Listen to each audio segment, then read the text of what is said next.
Hello, today I'm going to show you how to pick a lock real fast with my lock picking set. I got off the old interweb. You know, made a little tape to hold the rubber boots, but this is some of your lock picking things. This is what I use, my favorite one. A lot of people don't like it, but I like it. Oops. Here's a quick pick.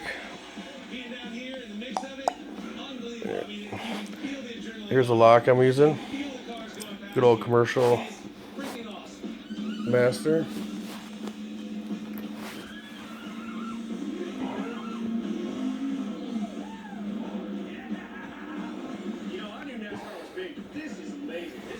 This is my thing, my tensioner. You stick it like that.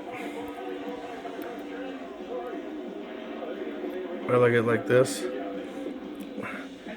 I hold it in my hand. I hold it with my thumb.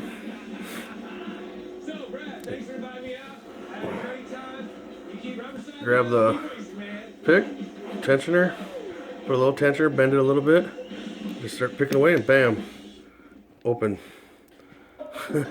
Yes, that quick. Thank you and good luck.